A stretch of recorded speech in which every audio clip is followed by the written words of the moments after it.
पूज्याय राघवेन्द्राय सत्यधर्मरताय च भजतां कल्पवृक्षाय नमतां ಕಾಮಧೇನುವೇ. ನಮಸ್ಕಾರ ರೀ ಎಲ್ಲರಿಗೂ. ಬೆಳಗಿನ ಶುಭೋದಯ ರೀ. ಎಲ್ಲರೂ ಹೆಂಗದಿರಿ? ಆರಾಮದಿರೇನು? ನಾವು ಆರಾಮದೀವಿ ನೋಡ್ರಿ. ನೀವು ಎಲ್ಲರೂ ಆರಾಮದ್ರಿ ಅಂತ ಅಂದ್ಕೊಂಡು ಇವತ್ತಿನ ಲಾಗ್ನ ಸ್ಟಾರ್ಟ್ ಮಾಡೋನು ಬರ್ರಿ. ಇದು 2 ದಿವಸದಿಂದ ಲಾಗ್ ಆಗಿರೋದು ನೋಡ್ರಿ. ಸೋಮವಾರ ಮತ್ತು ಮಂಗಳವಾರದ ದಿನ ಹೆಂಗಿತ್ತಂತ ನಿಮ್ಮ ಸಂಗಟ ಶೇರ್ ಮಾಡ್ಕೊತೀನಿ. ಲಾಗ್ ಇಷ್ಟ ಆಗತ್ತಿದ್ರೆ ಲೈಕ್ ಮಾಡಿ, ಶೇರ್ ಮಾಡಿ, ಸಬ್ಸ್ಕ್ರೈಬ್ ಮಾಡ್ಕೊಂಡು ಸಪೋರ್ಟ್ ಮಾಡಿರಿ. ತುಂಬ ಜನ ಸಪೋರ್ಟ್ ಮಾಡ್ತೀರಿ, ಇನ್ನಷ್ಟು ಸಪೋರ್ಟ್ ಮಾಡ್ರಿ ಅಂತೇಳಿ ಕೇಳ್ಕೊತೀನಿ ರೀ. ಮತ್ತು ಭಾಳ ಜನ ವಾಟ್ಸಪ್ಪಿಗೆ ಕಮೆಂಟ್ ಹಾಕ್ಬಿಟ್ಟು ಆರಾಮ್ ತಗೋರಿ ಅಕ್ಕ, ರೆಸ್ಟ್ ಮಾಡಿರಿ, ಹಾಸ್ಪಿಟ್ಲಿಗೆ ತೋರಿಸ್ಕೊಂಬರ್ರಿ ಅಂತ ಭಾಳ ಜನ ಕಮೆಂಟ್ ಹಾಕಿದ್ರಿ. ಮತ್ತು ಯೂಟ್ಯೂಬ್ ದಾಗ ವಿಡಿಯೋನು ಹಾಕಿದ್ದೆ ಅಲ್ರಿ, ಅದ್ರೊಳಗೂ ಭಾಳ ಜನ ಕಮೆಂಟ್ ಹಾಕಿದ್ರಿ. ಎಲ್ಲರಿಗೂ ಥ್ಯಾಂಕ್ ಯು ಸೋ ಮಚ್ ರೀ. ಯಾಕಂದ್ರೆ ನಿಮ್ಮೆಲ್ಲರ ಪ್ರೀತಿ ಮತ್ತು ನಿಮ್ಮೆಲ್ಲರ ಆಶೀರ್ವಾದದಿಂದ ನನಗೆ ಆದಷ್ಟು ಜಲ್ದಿ ಕಡಿಮೆ ಆಗಲಿ ಅಂತ ಅನ್ಕೊಂತೀನಿ ರೀ. ಅಂದರೆ ಆಲ್ಮೋಸ್ಟ್ ಒಂದು ಸ್ವಲ್ಪ ಕಡಿಮೆ ಆಗೈತಿ. ಮೊನ್ನೆ ರವಿವಾರ ದಿವಸ ಗಾಡಿ ಮೇಲಿಂದ ಬಿದ್ದಿದ್ದೆ ಅಂತ ಹೇಳಿದ್ದೆ ಅಲ್ರಿ. ಸ್ವಲ್ಪ ಪೇನ್ ಐತಿ, ಲೈಟ್ ಆಗ್ಯಾರಿ. ಅಂದರೆ ಪೆಟ್ಟಾಗಿರ್ತೈತಿಲ್ಲ, ಅವು ಪೆಟ್ಟಾಗಿದ್ದು ಜಲ್ದಿ ಕಡಿಮೆ ಆಗಂಗಿಲ್ಲ ರೀ. ಹಾಸ್ಪಿಟ್ಲಿಗೆ ತೋರಿಸ್ಕೊಂಬಂದಿದ್ದೀನಿ. 1-2 ದಿವಸ ನೋಡಿರಿ, ಟ್ಯಾಬ್ಲೆಟ್ ಅದು ತೊಗೊಂಡ್ಬಿಟ್ಟು ಮತ್ತೆ ಬೇಕಂದರೆ ಅಂದರೆ ಕಡಿಮೆ ಆಗ್ಲಿಕ್ಕಂದ್ರೆ ಎಕ್ಸ್ರೇ ಮಾಡೋಣ ಅಂತ ಹೇಳ್ಯಾರು.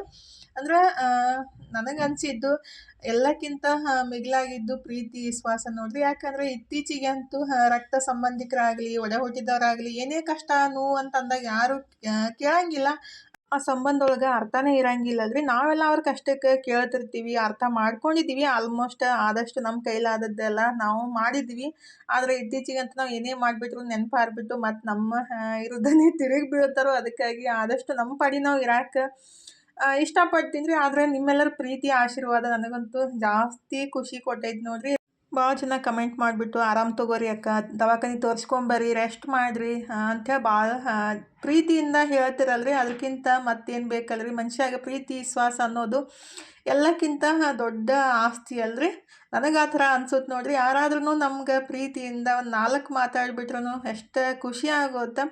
ನನಗಂತೂ ನಿಮ್ಮ ಪ್ರೀತಿ ಆಶೀರ್ವಾದ ಸಿಕ್ಕಿದ್ದು ಜಾಸ್ತಿ ಅಂದರೆ ಜಾಸ್ತಿ ಹೇಳ್ಕೊಳಕ್ಕೆ ಆಗ್ಲಾರ್ದಷ್ಟು ಖುಷಿ ಐತ್ರಿ. ಎಮೋಷ್ನಲ್ ಆಗ್ಬಿಡ್ತೇನೆ. ಕೆಲವೊಂದು ಹೆಣ್ಮಕ್ಳಿಗೆ ಹಂಗಲ್ರಿ, ಒಡ ಹುಟ್ಟಿದವರಾಗಲಿ, ತಂದೆ ತಾಯಿ ಪ್ರೀತಿ ಆಗಲಿ ಸಿಗದೇ ಇದ್ದಾಗ ಯಾರಾದರೂ ಸ್ವಲ್ಪ ಪ್ರೀತಿ ಕೊಟ್ಬಿಟ್ರೆ ಮನಸ್ಸಿಗೆ ಜಾಸ್ತಿ ಖುಷಿ ಆಗುತ್ತೆ. ಹಾಗಾಗಿ ಎಲ್ಲರಿಗೂ ಥ್ಯಾಂಕ್ ಯು ಸೋ ಮಚ್ ರೀ. ಇದು 2 ದಿವಸದಿಂದ ಲಾಗ್ ಐತೆ ಅಂತ ಹೇಳಿದ್ದೆ ಅಲ್ರಿ. ಇದನ್ನು ನಾಷ್ಟ ಎಲ್ಲ ಮುಗಿಸ್ಬಿಟ್ಟು ಅಂದರೆ ನಿನ್ನೆ ಹಿಟ್ಟು ಕಲಸಿಟ್ಟಿದ್ದೆ ಅಲ್ರಿ. ದೋಸೆ ಹಿಟ್ಟು ರೆಡಿ ಮಾಡ್ಕೊಂಬಂದಿದ್ದೆ ಅಲ್ಲ, ಅದನ್ನೇ ದೋಸೆ ಮಾಡಿಕೊಟ್ಟೆ. ದೋಸೆ ಮಾತ್ರ ಟೇಸ್ಟ್ ಮಸ್ತಾಗಿದ್ದು, ಸ್ವಲ್ಪ ಸಾಫ್ಟ್ ಆಗಿದ್ದು ರೀ. ಟೇಸ್ಟ್ ಮಾತ್ರ ಸಖತ್ತಾಗಿ ಆಗಿದ್ದು. ತನು ಇದ್ರೆ ಪಲ್ಯ ಮತ್ತು ಸಾಂಬಾರು ಮಾಡಿದ್ಲು, ನಾನಿದ್ರೆ ದೋಸೆ ಹಾಕಿ ಕೊಟ್ಟು ನಾಷ್ಟ ಎಲ್ಲ ಮುಗಿಸ್ಬಿಟ್ಟು ಸ್ವಲ್ಪ ಪಾರ್ಸಲ್ ಎಲ್ಲ ಕಳಿಸ್ಬೇಕಾಗಿತ್ತು ರೀ. ಅಂದ್ರೆ ಬೆಂಗಳೂರಿಗೆ ಅದು ಮತ್ತು ಹುಬ್ಬಳ್ಳಿಗೆ ಪಾರ್ಸಲ್ ಇತ್ತು. ಪಾರ್ಸಲ್ ಎಲ್ಲ ಕೊಟ್ಟು ಮತ್ತು ಇಲ್ಲೇ ಲೋಕಲ್ ಹಿಂಡಿ ಮತ್ತು ಶೇಂಗಾ ಹೋಳ್ಗೆ ಹೇಳಿದ್ರೆ ಅದನ್ನು ಮಾಡಿಬಿಟ್ಟು ಕೊಟ್ಟಿದ್ದೆ ರೀ. ನಮ್ಮ ಮನೆಯವರು ಮತ್ತು ತನು ಹೋಗಿ ಕೊಟ್ಟು ಬಂದರು. ಅಷ್ಟು ಪಾರ್ಸೆಲ್ಲ ಬೆಳಗ್ಗೆನೇ ಕೊಟ್ಟು ಬಂದುಬಿಡ್ತೀವಿ ರೀ. ಯಾಕಂದರೆ ನಮ್ಮ ಮನೆಯವ್ರು ಮತ್ತೆ ಕೆಲ್ಸಕ್ಕೆ ಹೋಗೋರು ಇರ್ತಾರಲ್ಲ, ಅದಕ್ಕಾಗಿ ಮತ್ತು ಮಧ್ಯಾಹ್ನ ಆಗಲಿ ಸಂಜೆಗಾಗಲಿ ಆಗಂಗಿಲ್ಲ. ಬೆಳಗ್ಗೆ 10 ಗಂಟೆ ಒಳಗಡೆ ಎಲ್ಲ ಮುಗಿಸ್ಬಿಟ್ರೆ 11 ಗಂಟೆ ತನಕ ಮತ್ತು ಅವರಿಗೆ ಕೆಲ್ಸಕ್ಕೆ ಹೋಗೋಕೆ ಈಜಿ ಆಗುತ್ತಲ್ಲ. ಅದಕ್ಕಾಗಿ ಅವರು ಕೊಟ್ಟು ಬರೋಕೆ 9 ಗಂಟೆಕನೇ ಹೋದರು. ನಾನಿದ್ರೆ ಈ ಕಡೆ ಹಪ್ಪಳ ಎಲ್ಲ ರೆಡಿ ಮಾಡಾಕಂತೀನಿ ನೋಡ್ರಿ. ಅಂದರೆ ಹಿಟ್ಟು ರೆಡಿ ಮಾಡಿ ಇಟ್ಟಿದ್ದೆ ರೀ. ನಮ್ಮ ಮನೆಯವರು ಹೆಲ್ಪ್ ಮಾಡಿದರು ಸ್ವಲ್ಪ. ಮತ್ತು ನಮ್ಮ ಮನೆಯವರು ಕೆಲ್ಸಕ್ಕೆ ಹೋಗಿದ್ರು. ತನು ಇದ್ರೆ ಅವ್ರ ಫ್ರೆಂಡ್ ಬರ್ತಡೇ ಐತೆ ಅಂತೇಳಿ ತನೂ ಹೋಗಿದ್ಲು. ಒಬ್ಬಾಕಿನೇ ಇದ್ದೆ. ವಿಡಿಯೋ ಎಡಿಟ್ ಮಾಡಿ ಅಪ್ಲೋಡು ಮಾಡಿದೆ. ಸುಮ್ಮನೆ ಸ್ವಲ್ಪ ಹೊತ್ತು ಕುಂತಿದ್ದೆ. ನನಗೂ ಸೊಂಟ ನೋವು ಅಂದ್ರೆ ಬ್ಯಾಕ್ ಪೇನ್ ಹಾಕತೈತ್ರಿ. ಮೊನ್ನೆ ಗಾಡಿ ಮೇಲೆ ಬಿದ್ದಿದ್ದೆ ಅಂತ ಹೇಳಿದ್ದೆ ಅಲ್ಲ, ಅದು ಯಾವುದೇ ಪೆಟ್ಟಾಗಲಿ ಪೆಟ್ಟಂತೇಳಿ ಕಮ್ಮಿ ಆಗಂಗಿಲ್ಲ ರೀ. ಸ್ವಲ್ಪ ಟೈಮ್ ಬೇಕಾಗುತ್ತೆ.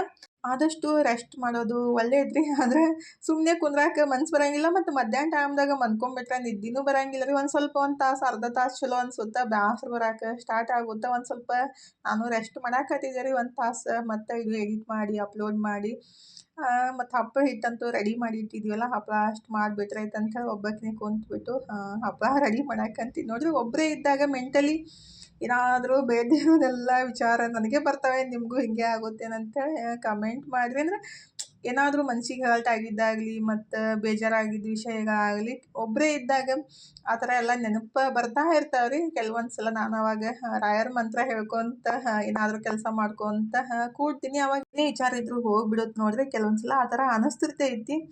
ಆಲ್ಮೋಸ್ಟ್ ಒಂದು ಸ್ವಲ್ಪ ಹೆಣ್ಮಕ್ಳ ಮನಸ್ಥಿತಿ ಹಾಗೆ ಇರುತ್ತಂತ ಅಂದ್ಕೊಂಡಿದ್ದೀನಿ ರೀ. ಯಾಕಂದ್ರೆ ಒಬ್ಬರೇ ಇದ್ದಾಗ ಬೇಡದೇ ಇರೋ ವಿಚಾರಗಳನ್ನ ಬರ್ತಾ ಇರ್ತಾವೆ. ನನಗೂ ಅಷ್ಟೇ ರೀ.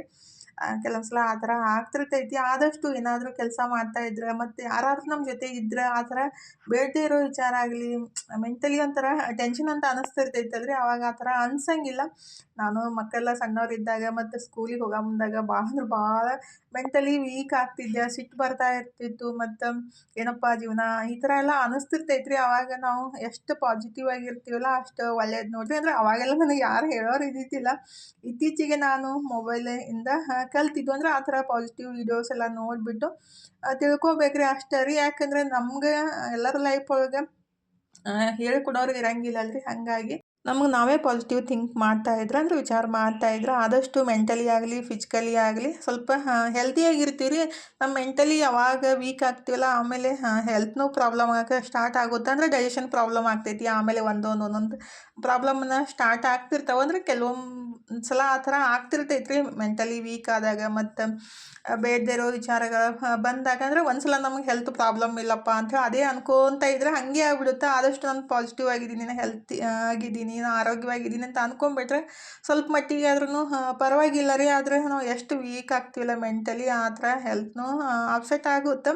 ನನಗೂ ಸ್ವಲ್ಪ ಪೇನ್ ಐತಿ, ಆದ್ರೂ ನಾನು ಸುಮ್ಮನೆ ಕೂಡಾಕತ್ತಿಲ್ಲ ರೀ. ಸುಮ್ಮನೆ ಕುಂತ್ಬಿಟ್ರೆ ಏನಾಗುತ್ತಲ್ಲ ಇನ್ನಷ್ಟು ನಮ್ಗೆ ಅದು ಏನು ಕೆಲಸ ಮಾಡೋಕ್ಕೂ ಮನ್ಸು ಬರಲ್ಲ. ಮತ್ತು ಪೇನ್ ಜಾಸ್ತಿ ಅಂತ ಅನಿಸ್ತಾ ಇರ್ತೈತಿ. ಕೆಲಸ ಸ್ವಲ್ಪ ಲೈಟಾಗಿ ಇದ್ದಿದ್ದು ಕೆಲಸ ಮಾಡಿಬಿಟ್ರೆ ಮತ್ತೆ ಏನು ಅನ್ಸಂಗಿಲ್ಲ ರೀ.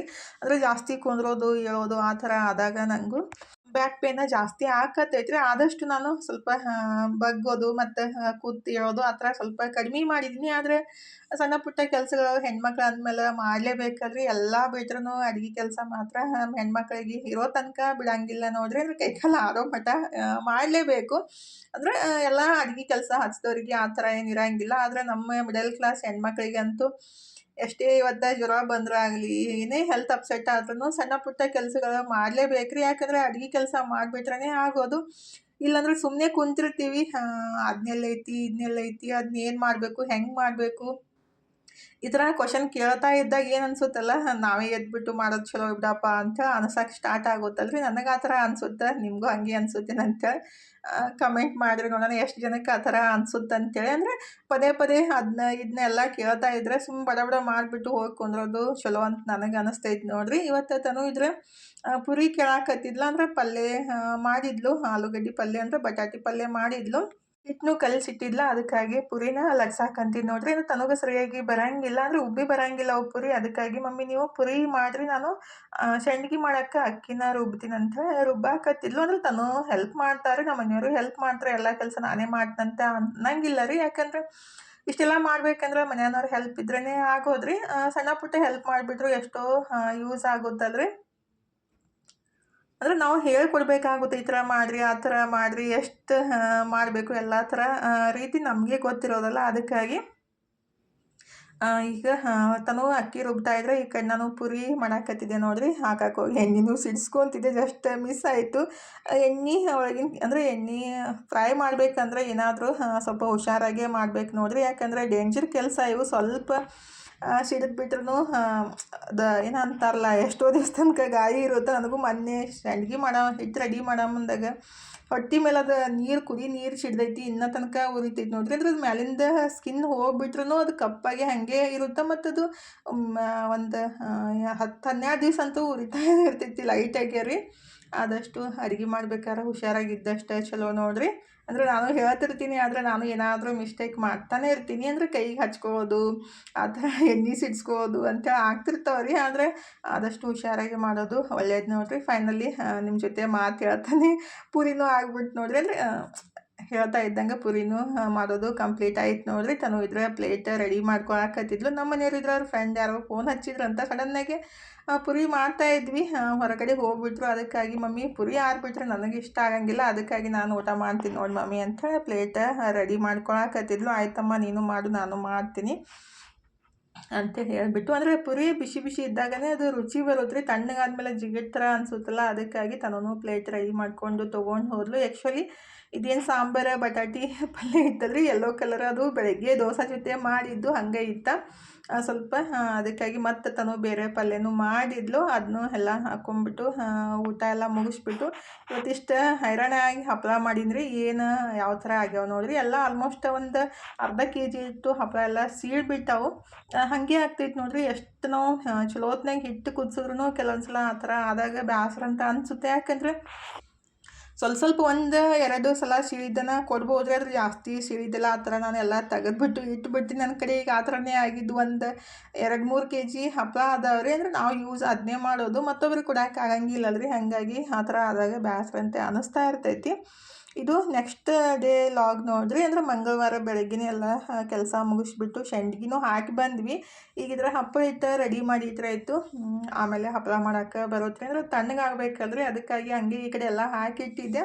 ಹಿಟ್ಟನ್ನು ಹಾಕಿಟ್ಟಿವಿ. ನಮ್ಮ ಮನೆಯವ್ರಿಗೆ ಸ್ವಲ್ಪ ತಿರುಗಾಡ್ರಿ ಅಂತ ಹೇಳಕತ್ತಿದ್ದೆ. ಅಂದ್ರೆ ಒಬ್ರಿಗೆ ಅಂದ್ರೆ ಕೈ ನೋವು ಬಂದ್ಬಿಟ್ಟವ್ರಿ. ಇದು ನನಗಂತೂ ತಿರುಗಾಡಿ ಕೈಗೆಲ್ಲ ಗುಳ್ಳಿ ಬಂದ್ಬಿಟ್ಟ ಒಂದು 2-3 ಕಡೆ ರೀ. ಅಂದರೆ ಜಾಸ್ತಿ ಹೊತ್ತು ಮಿಕ್ಸ್ ಮಾಡಬೇಕಾಗುತ್ತಲ್ಲ, ಹಂಗಾಗಿ ನಮ್ಮ ಮನೆಯವರು ಹೆಲ್ಪ್ ಮಾಡಾಕತ್ತಿದ್ರು. ಅಂದ್ರೆ ಒಬ್ಬರ ಕಡೆಯಿಂದ ಮಾಡ್ಬೇಕಂದ್ರೆ ಆಗಂಗಿಲ್ಲ ರೀ. ಹಪ್ಪಳ ಆಗಲಿ ಸಂಡಿಗೆ ಆಗಲಿ ಜಾಸ್ತಿ ಹೊತ್ತು ಒಂದೊಂದು ತಾಸುಗಟ್ಟಲೆ ತಿರುಗಾಡ್ಬೇಕಲ್ಲ, ಬೇಸರ ಆಗುತ್ತೆ. ಅವರು ಹಪ್ಪಳ ಹಿಟ್ಟು ರೆಡಿ ಮಾಡಿಬಿಟ್ಟು ತನು ಇದ್ರೆ ದಪಾಟಿ ಹಿಟ್ಟು ಕಲಿಸಿದ್ಲು. ಅದನ್ನ ದಪಾಟಿ ಹಾಕಿಕೊಟ್ಟು ಎಲ್ಲರೂ ನಾಷ್ಟ ಎಲ್ಲ ಮುಗಿಸ್ಬಿಟ್ಟು ಸಾಯಿಬಾಬಾನ ಗುಡಿ ಹತ್ರ ಪಾರ್ಸಲ್ ಕೊಡೋದಿತ್ತು ರೀ. ಮಸಾಲೆ ಖಾರ, ಕೆಂಪು ಖಾರ ಮತ್ತು ಹಪ್ಪಳ ಸಂಡ್ಗಿ ಹಿಂಡಿ ಎಲ್ಲ ಕೊಡೋದಿತ್ತು. ಹಂಗಾಗಿ ಅಲ್ಲಿ ಕೊಟ್ಬಿಟ್ಟು ಹಾಗೆ ಸಾಯಿಬಾಬಾನ ಗುಡಿಗೆ ತನು ಮತ್ತು ನಮ್ಮ ಮನೆಯವ್ರು ಹೋಗಿದ್ರೆ ಅದನ್ನೇ ಕ್ಲಿಪ್ ತೊಗೊಂಡು ಬಂದಿದ್ರು. ಅದನ್ನ ಆ್ಯಡ್ ಮಾಡಿದ್ದೀನಿ ನೋಡಿರಿ. ಆ್ಯಕ್ಚುಲಿ ನನಗೂ ಹೋಗಿ ಬರ್ಬೇಕಂತ ಆಸೆ ಇತ್ತು. ಆ್ಯಕ್ಚುಲಿ ಗುರುವಾರ ಹೋಗ್ಬಿಟ್ರೆ ಜಾಸ್ತಿ ಖುಷಿ ಆಗುತ್ತೆ ರೀ. ಫಸ್ಟ್ ಟೈಮ್ ನಾನು ಪಾರ್ಸಲ್ ಕಳ್ಸಂದಾಗೂ ಪಾರ್ಸಲ್ ಮಾಡಿಬಿಟ್ಟು ಸಾಯಿಬಾಬಾನ ಗುಡಿಗೆ ಹೋಗಿ ಬಂದಿದ್ದು. ಜಾಸ್ತಿ ಖುಷಿ ಆಗುತ್ತೆ. ನಮ್ಮ ಮನೆಯವರು ತನು ಹೋಗಿ ಬಂದಿದ್ರು. ತನು ಇದ್ರೆ ಬರಾಮದ ಬಿಸ್ಕೆಟು ಮತ್ತು ಐಸ್ ಕ್ರೀಮ ತಂದಿದ್ಲು. ಅದು ಮಿಲ್ಕ್ ಶೇಕ್ ಮಾಡಿ ಕೊಡ್ಬೇಕಂತ ಅಂದಿದ್ಲು. ಹಾಲು ಖಾಲಿ ಆಗ್ಬಿಟ್ಟವ್ರಿ. ಮತ್ತೀಗ ಹೋಗಿ ಯಾರು ತರೋರು ಮಮ್ಮಿ. ಹಂಗೆ ಅದನ್ನ ಐಸ್ ಕ್ರೀಮ್ ಹಚ್ಕೊಂಡ್ಬಿಟ್ಟು ಬಿಸ್ಕೆಟ್ ಎಲ್ಲ ತಿನ್ನಾಕತ್ತಿದ್ವಿ. ಟೇಸ್ಟ್ ಮಾತ್ರ ಸೂಪರ್ ಆಗಿತ್ತು ನೋಡ್ರಿ.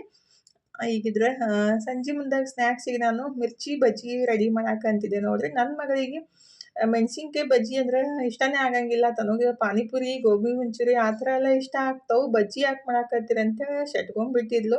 ಅಂದರೆ ತನಗೆ ಇಷ್ಟ ಇಲ್ಲ ಆ ಥರ ಮೂಗು ಬಾಯಿ ಮಾಡಾಕತ್ತಿದ್ಲು. ಅದನ್ನೇ ತನಗೆ ತೋರ್ಸಾಕತ್ತಿದ್ದೆ. ನನಗೆ ಮಿರ್ಚಿ ಬಜ್ಜಿ ಜಾಸ್ತಿ ಇಷ್ಟ ಆಗ್ತಾವೆ ನೋಡ್ರಿ. ಉಳ್ಳಾಗಡ್ಡಿ ಬಜ್ಜಿನೂ ಅಂದ್ರೆ ಅದು ಬರೀ ಕ್ರಿಸ್ಪಿಯಾಗಿರ್ತಾವಲ್ಲ, ಕರುಮ್ ಬರೀ ಉಳ್ಳಾಗಡ್ಡಿ ಹಾಕಿ ಮಾಡ್ತಿಲ್ಲ, ಅದನ್ನೂ ಇಷ್ಟ ಆಗ್ತಾವೆ. ಆದರೆ ಅದಕ್ಕಿಂತ ಮಿರ್ಚಿ ಬಜ್ಜಿ ಅಂದರೆ ಮೆಣಸಿನ್ಕಾಯಿ ಬಜ್ಜಿ ಅಂತೀವಿ ನಾವು, ಅವು ಜಾಸ್ತಿ ಇಷ್ಟ ಆಗ್ತಾವೆ ರೀ. ಅದನ್ನೇ ಸ್ನ್ಯಾಕ್ಸಿಗೆ ಪಟ್ಟಂತೆ ಆಗ್ತಾವೆ ನೋಡ್ರಿ. ಅಂದ್ರೆ ನನಗೆ ಈಜಿನೂ ಆಗ್ತೈತಿ, ತಿನ್ನೋಕ್ಕೂ ಇಷ್ಟ ಆಗ್ತೈತಿ. ಅದಕ್ಕಾಗಿ ಅದನ್ನೇ ಒಂದಿಷ್ಟು ಬಜ್ಜಿ ಮಾಡಿಬಿಟ್ಟು ಚಹಾ ಮಾಡಿ ಕೊಟ್ರೆ ಆಯ್ತಂತ ಅಂದ್ಕೊಂಡು ನಾನು ರೆಡಿ ಮಾಡ್ತಾಯಿದ್ರೆ ತನಗೆ ಇಷ್ಟನೇ ಆಗಲಿಲ್ಲ. ನಾನು ಒಲ್ಲಂತೇಳಿ ಬಿಟ್ಲು. ಮತ್ತು ಹಾಗೆ ಸ್ವಲ್ಪ ಹಿಟ್ಟನ್ನು ಎತ್ತಿಟ್ಬಿಟ್ಟೆ. ಅಂದರೆ ಸುಮ್ಮನೆ ಮಾಡಿಬಿಟ್ಟು ವೇಸ್ಟ್ ಮಾಡೋಕ್ಕಿಂತ ನನಗೆ ಮತ್ತು ನಮ್ಮ ಮನೆಯವ್ರಿಗೆ ಅಷ್ಟೇ ರೆಡಿ ಮಾಡ್ಕೊಂಡ್ರೆ ಆಯಿತು. ತನು ಇದ್ರೆ ಪಾನಿಪುರಿ ರೆಡಿ ಮಾಡ್ಕೊತ ಆತ. ಹಾಗಾಗಿ ನಾನು ನಮ್ಮ ಮನೆಯವ್ರಿಗೆ ನನಗಷ್ಟೇ ಬಜ್ಜಿನ ರೆಡಿ ಮಾಡಾಕಂತೀನಿ ನೋಡ್ರಿ. ಎಣ್ಣೆ ಎಷ್ಟು ಒಂದು ದೊಡ್ಡ ಚಮಚಲ್ಲಿ ಅಷ್ಟೇ ಎಣ್ಣೆ ಹಾಕಿದ್ದು. ಆರಾಮ್ಸರಿ 4 ಬಜ್ಜಿನ ಫ್ರೈ ಆಗ್ತಾವ್ರಿ. ಇದು ಕಡಾಯಿ ಮಾತ್ರ ಬೆಸ್ಟ್ ಐತೆ ನೋಡ್ರಿ. ಸಣ್ಣ ಫ್ಯಾಮ್ಲಿ ಇದ್ದವ್ರಿಗೆ ಆರಾಮ್ಸರಿ ಇದ್ರೊಳಗೆ ಹಪ್ಪಳ ಆಗಲಿ ಮತ್ತು ಬಜ್ಜಿ ಆಗಲಿ ಏನಾದರೂ ಫ್ರೈ ಮಾಡೋದಿದ್ರೆ ಒಟ್ಟಿನಲ್ಲಿ 80 ರೂಪಾಯಿ ಅಷ್ಟೇ ಕೊಟ್ಟಿದ್ದು. ಕಬ್ಬಣದೈತಲ್ರಿ, ಎಷ್ಟು ಫ್ರೈ ಮಾಡಿದ್ರು ಅದು ಕಪ್ಪೇ ಇರುತ್ತೆ, ಏನು ಪ್ರಾಬ್ಲಮ್ ಆಗಂಗಿಲ್ಲ. ಹಾಗಾಗಿ ನನಗೆ ಮಾತ್ರ ಜಾಸ್ತಿ ಇಷ್ಟ ನೋಡ್ರಿ ಇದ್ರೊಳಗೆ ಫ್ರೈ ಮಾಡೋದಂದ್ರೆ. ಅಂದರೆ ಬೇರೆ ದೊಡ್ಡದು ತೊಗೊಂಡ್ಬಿಟ್ಟು ಅದನ್ನ ತೊಳ್ಯಾಕೂ ಕಷ್ಟ, ಇದು ಬೆಸ್ಟ್ ಆಗುತ್ತೆ. ಬರೀ 80 ರೂಪಾಯಿ ಕೊಟ್ಟು ತಂದಿದ್ದು. ಎಷ್ಟು ವರ್ಷ ಆಯ್ತು ಯೂಸ್ ಮಾಡಾಕತ್ತು. ಈಗಿದ್ರೆ ಮಿರ್ಚಿ ಬಜ್ಜಿ, ಮೆಣಸಿನ್ಕಾಯಿ ಬಜ್ಜಿ ರೆಡಿ ಮಾಡಿಬಿಟ್ಟು ಚಾನು ಈ ಕಡೆ ರೆಡಿ ಆಗಿತ್ತು. ಇನ್ನು ಮಸ್ತಾಗಿ ಚಹಾ ಮತ್ತು ಮೆಣಸಿನ್ಕಾಯಿ ಬಜ್ಜಿ ತಿನ್ನೋ ಕೆಲಸ ನೋಡ್ರಿ. ನಂಗೆ ಕುಂದ್ರಾಕ ಮತ್ತು ಹೇಳಕ್ಕೆ ಅಷ್ಟೇ ತ್ರಾಸ ಆಕತ್ತೈತಿ ಮತ್ತು ಬಗ್ಗಾಕ್ರಿ. ಸುಮ್ಮನೆ ನಾರ್ಮಲಾಗಿ ಕೂತ್ಬಿಟ್ರೆ ಪೇನ್ ಅನ್ಸಂಗಿಲ್ಲ ರೀ. ಈಗಿದ್ರೆ ನಮ್ಮ ಮನೆಯವ್ರ ಜೊತೆ ಹಾಗೆ ಮಾತಾಡ್ಕೊತ ಚಾನು ಕುಡಿಯಾಕತ್ತಿದ್ವಿ. ಇವತ್ತಿನ ಲಾಗ್ ಇಲ್ಲೇ ಮುಗಿಸೋಣ್ರಿ. Thank you for watching. Bye ರೀ ಎಲ್ಲರಿಗೂ.